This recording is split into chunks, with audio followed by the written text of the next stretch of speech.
त्वदीय पाद पंकजम नमामि देवी नर्मदे नर्मदे हर। नर्मदा परिक्रमा दिवस 12वा भाग 1 कपिलधारा अमरकंटक।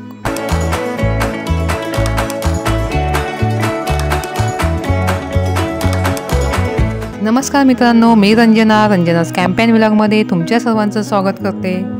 मित्रांनो, मागच्या भागात बघितलं आमचा अमरकंटकमधील मृत्युंजय आश्रमात मुक्काम होता आणि कल्याण सेवा आश्रममध्ये आम्ही तेथे असलेल्या मंदिराचं दर्शन घेतलं। अतिशय सुंदर मंदिर होतं। आता आपण जात आहोत अमरकंटकमधील कपिलधाराकडे, जे अमरकंटकपासून 7 किलोमीटर अंतरावर आहे।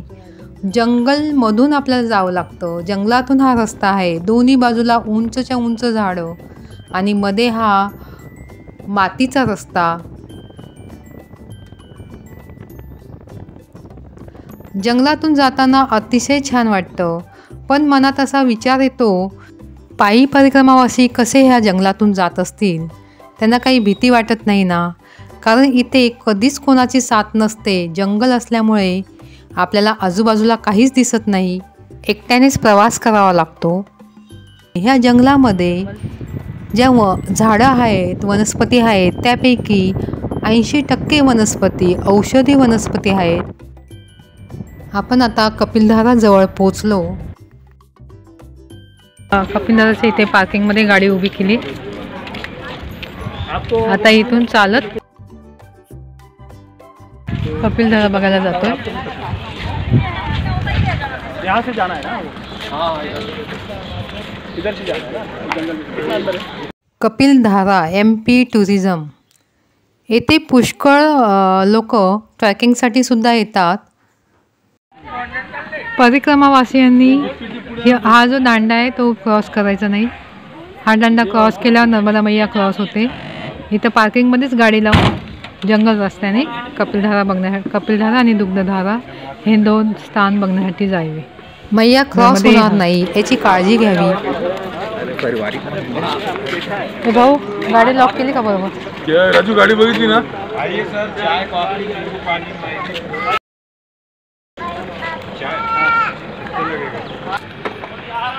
कपिलधाराला जाण्यासाठी इथे पार्किंगमध्ये गाड्या उभ्या करून ह्या जंगलच्या रस्त्याने जायचं आहे, म्हणजे आपली मैया पार होणार नाही। कपिलधारा इथे मोठा धबधबा आहे आणि कपिल मुनींची ती तपोभूमी आहे। कपिल मुनींनी तिथे तप केलं होतं। आता या जंगलातून पाऊलवाटेने आपण कपिलधाराकडे जात आहोत। आपण पायी परिक्रमेचाही अनुभव घेत आहोत।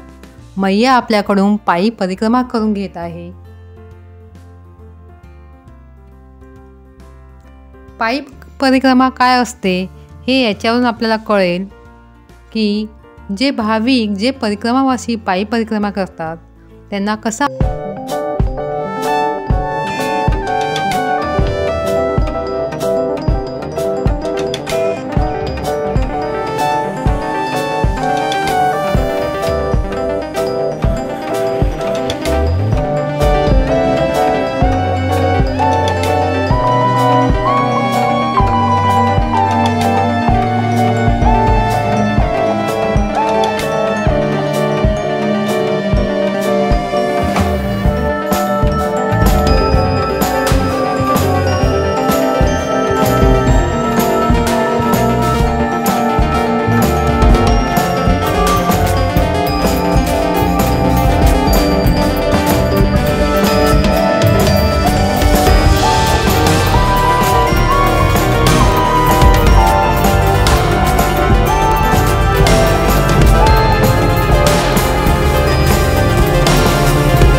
कैलास आश्रम, कपिलधारा जलप्रपात आणि दुर्वासा ऋषींची गुफा, दुग्धधारा मार्ग खाली आहे.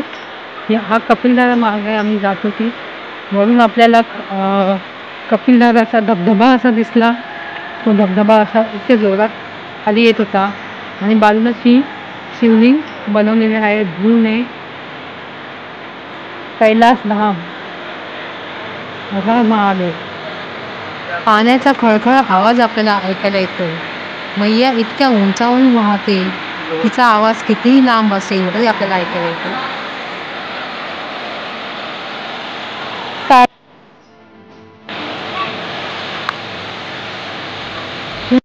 इथून आपल्याला नर्मदा मैयेचा वेग दिसतो. कपिलधारा दिसते. पहा मैया किती वेगाने वाहते. सुंदर असा धबधबा कपिलधारा. ही कपिलधारा धाम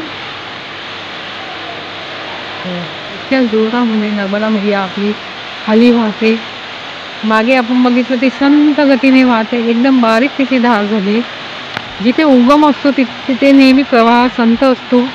आता हा प्रवाह वेगाने वाढत जात आहे.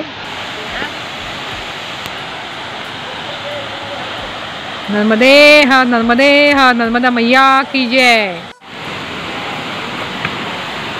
अशा दगडातून अगदी पाय व्यवस्थित ठेवून जावं लागतं. पण रस्ता चांगला आहे, असं काही जास्त अवघड असं नाही आहे जाण्यासाठी. मैयांनी सगळ्यांना सोयीस्कर केलं. एकदम मस्त. सर्वजण इथे आंघोळ करतायत, स्नान करतायत सगळेजण. मैया आपली इतकी प्रचंड वेगाने खाली येते. मैयाचा वेग पहा, काय वेग आहे मैयाचा. अति सुंदर अशी कपिलधारा, अति सुंदर अशी. त्याच्या खाली सगळेजण स्नान करताय. इतकी जोरात वाहते नर्मदा मैया. नर्मदे हर नमो देवी नर्मदे, नमो देवी नर्मदे, नर्मदे नमो.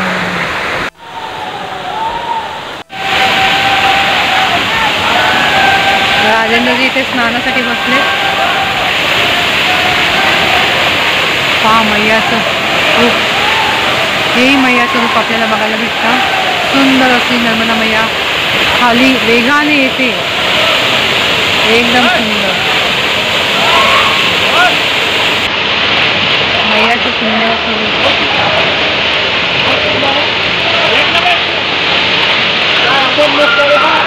पाण्यामुळे इथे दगडांवर सेवा आले तेव्हा इथे एकदम संभाळ मिळाला की काय घेतलं.